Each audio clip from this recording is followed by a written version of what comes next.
I wasn't actually working because I wasn't legally able to work yet. I was learning. Yeah, I didn't get paid. Oh, one time I got drunk working. How did that happen? I reckon I drank 30 quid's worth of vodka. It takes a lot of confidence, a lot of, to be on stage in a pair of Speedos for a guy or in bikini for a girl. It's like, you're completely almost naked. Action! This award goes to my family, to my fans, to mum and dad, to my team, Vicky, Angus and Chris. They weren't part of our team back then. But still, it makes it sound more important. Okay. And before I got this prize back in 2013, before I joined the TV station here in Hong Kong, I did a massive range of jobs. The odd jobs here and there, to put food on the table for my family, to pay for the rent at home, anything that would pay. So what was one of your first jobs? I was a lifeguard for my secondary school. Totally glamorous. Can you imagine Baywatch? All those fit girls running around. Did you run around in like Speedos? Like Speedos, wow. Red? Under my Bermuda shorts and some really manky vest. All the swimmers were so beautiful. Mid-50s, early 60s. It was just the most interesting job I ever had. Why would your school swimming pool have old swimmers there? They're middle-aged. Your teachers? Our school, over the summer holidays, let out the pool to the whole neighbourhood. So we had families, middle-aged families, and More families. 50-year-olds. So Did you get paid well? I think it was about 15 quid an hour. Whoa. 15 quid an hour, it's 150 HK. That's pretty good. I think Back like 50 years ago. That's good money, dude. Yeah, I bought a house after the summer holidays with my savings. There's one story. Apparently, there was a floating brown piece of stuff and people suspected it was poo. Sometimes people play pranks on the lifeguard and they throw a chocolate bar into the pool and let it float around like a piece of poo. No way. I don't know if it was real, so... Why would 50-year-olds do that? I was bored. Well, they couldn't control themselves and they actually pooed in the water. Oh, that's not nice. That's not nice. Could you be using the CPR skills today to save someone? CPR. Totally. When he told me that before, I was like, because my idea of a lifeguard is like someone at Bondi Beach, six-pack, Baywatch.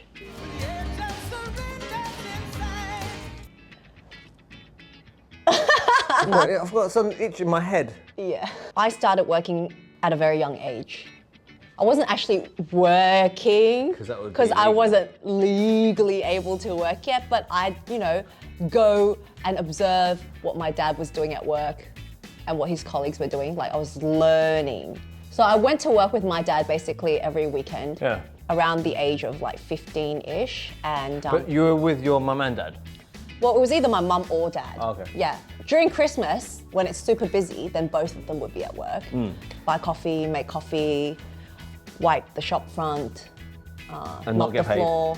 Yeah, I didn't get paid. Not even like 10 cents or something? I did try to fight for it, but I felt like my dad was always... I'd just be like, Dad, my friends are getting at least, $10 an hour, even more. Can I get $5 an hour? He was saying, well, honestly, like... No. He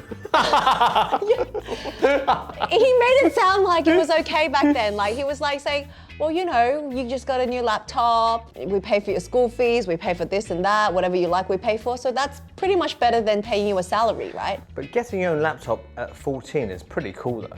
Really? Yeah, I had a desktop that I shared with my older brother. Yeah, but you're 8 years older.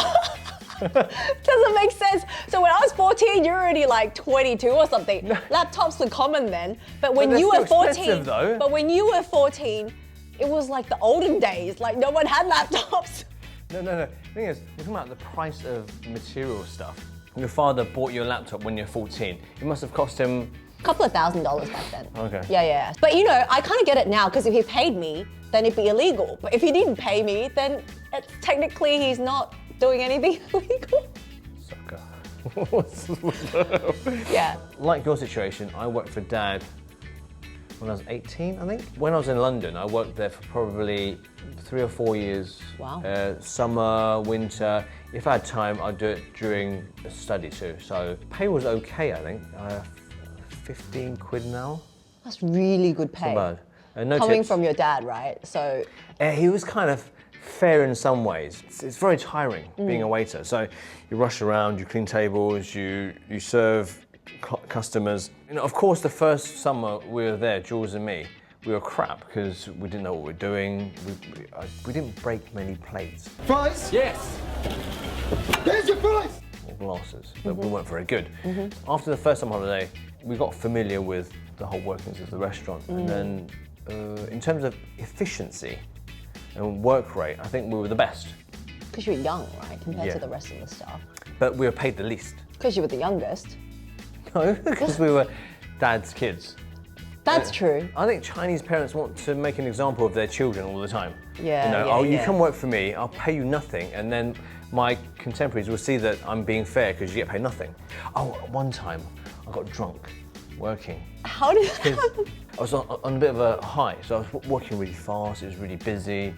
I was probably 19, working under the influence of alcohol. There was a buzz to it. If your father owns a bar or a restaurant, you know, it's a free drink. I reckon I drank 30 quid's worth of vodka. One of my first jobs after graduating from high school would be a tuition job, tutoring like 2 subjects, because I got good grades. Which were they?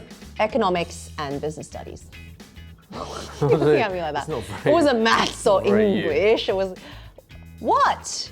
I was good at it. My tuition job was paid really well, like $60 an hour. Too well, man. Yeah. It's like $300. Yeah. $360. Well, you need good grades and 12 years of study before you can actually tutor someone.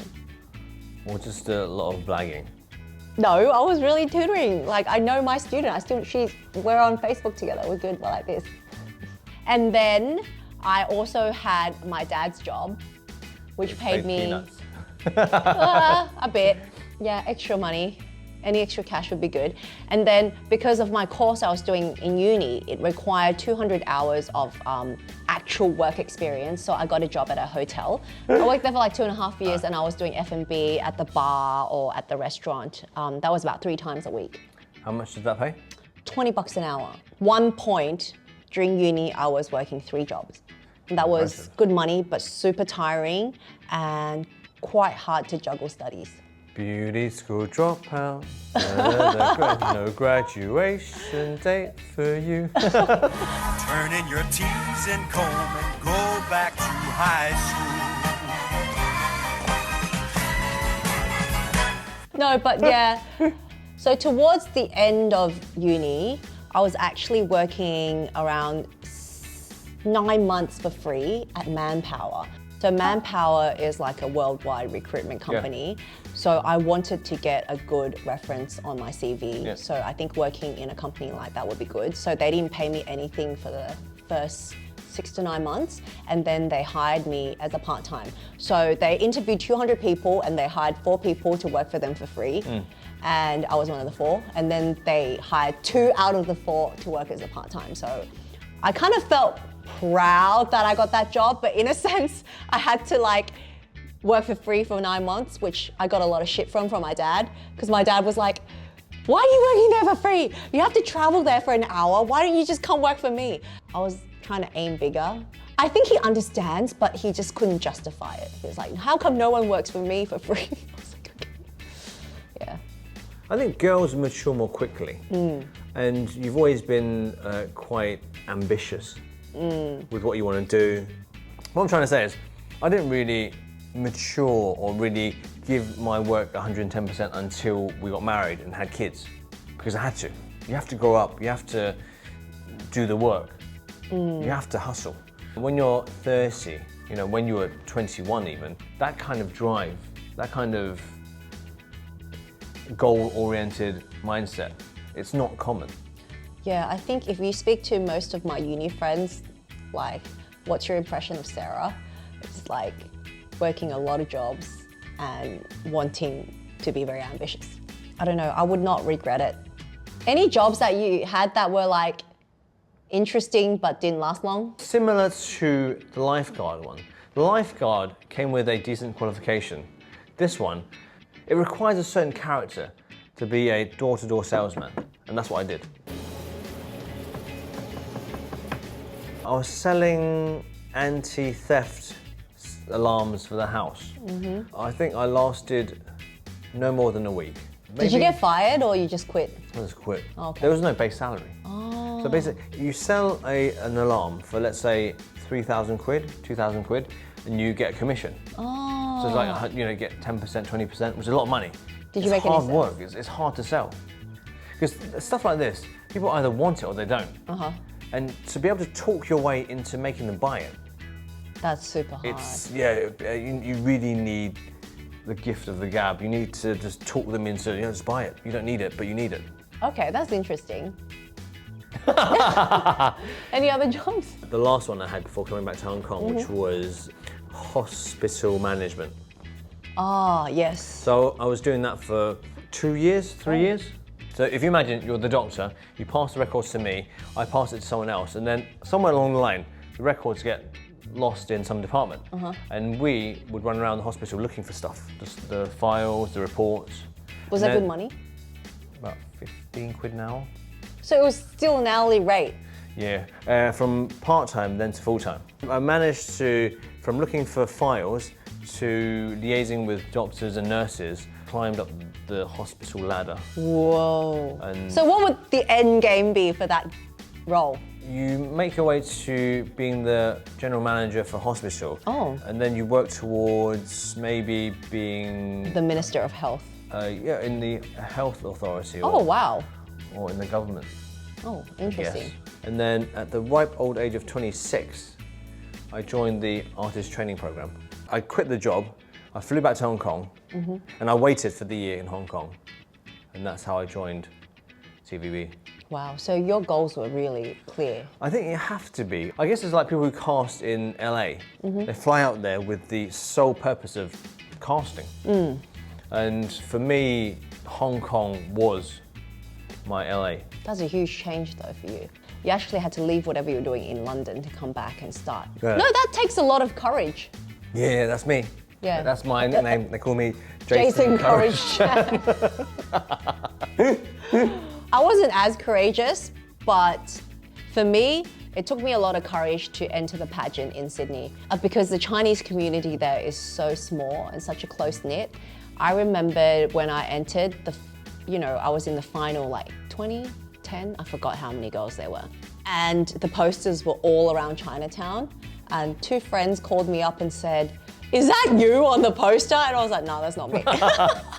Because I felt I was too ashamed. It's a little bit embarrassing because when you enter a pageant, yes. You know, it's nothing to be ashamed of. It's just that it's like, it's like, you know. Yeah, because pageants are a little stereotypical. Like you think you're really good looking, that's why you enter a pageant, but it's not. It's a really good learning process. Yeah, it takes a lot of confidence, a lot of to be on stage in a pair of Speedos for a guy or in bikini for a girl. It's like you're completely almost naked. It's like.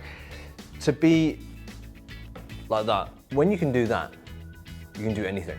Yeah, you don't really think about it that much, but my mum was the one that told me to enter the pageant in Sydney. She wanted me to try something, do something memorable. And yeah, it was very memorable. Obviously, I had to go through like cringe-worthy moments, etc., but it was a good outcome. And so it changed my life. Yes, I won. Thank you, Mum and Dad. Thank you so much. So these are our jobs, and that's why we're here. Who we are. Now. Yeah. Yeah. So if I ever served you at the hotel, or if I ever tutored you, I know the people I tutor. Please leave a message. If you never bought an anti-theft alarm from me,